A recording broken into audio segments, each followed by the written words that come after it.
isang pub. Itong nagpakayo ako mga tao. Ang motong nag-text ako ng San Miguel, ay nadulayan ko siya sa away ko siya sa kayo katugay ka. Pero God na may perfect time dito si Lord, bigyan niyo po ko chance tungkol sa bato din ni Lord, hindi ko tali ka ng anniversary. Bigyan niyo, bigyan time, maka-attend pa, tapos makobra pa din sa mga na time niyo. Muna, to be honest, sa good life ng ating show, ay, siyempre, what I feel is, today, at this moment, is, to be honest, na not-look it. I'm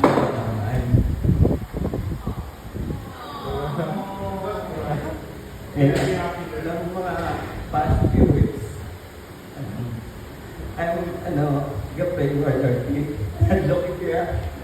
To be honest, I'm really afraid. Scared ka ba? Kung bato na what you feel, ito hindi ko sapat na nadlo ko kaya gusto ko ipakita lang. I don't want to spoil the vibe na. Nag-ayaw, ipag-update niya kasi lagi ko na nakabalo. Nag-ubra ko daw. Out ng secretary ka pa kay hindi ulit. Kaya I don't want to spoil the vibe sa 1 month nga render ko lang. Hindi man siya, nakadako ang offer. Hindi man sa, kung kumin sa magagani, kaya ko na sa kwaan sa Bacolod. Kung saylo-saylo lang ang kapanin. Pero, nang-gift sila kayo. May, i-blando, it's something, excitement, ng totoo sir lang. Even though the way sa example, sa planta, ang ako mga co-worker, mga batalay, kami ito, duwara kami sa college, sa lugar na sadya, ganyan. Tapos, diri sa church, ang man, every time yung magkanto ka sa church, ang kapoy, sa planta, ng feeling yung na-bless ko mo tungkol sa ako, pero mas na-bless ko diri sa church, kay every time na mag-band ng especially sa mga YP, ng mga atong gabanding, ang hiling mag-miss ko. Tapos, ito ka, miss ang ina-question, mga na-condition, wala kay wife niya. Subong na yung nag-take risk.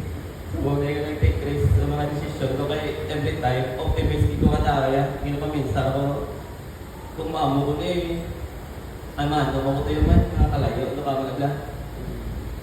So, kung ngayon ko nag-take risk na try ko naman manginta sa road pala. So, muna kung kami sa road pala ng very small percentage, hindi niya na kwaon ko ito ang offer. Pero, may nabasahan ko gani nga, ma-quote nga, na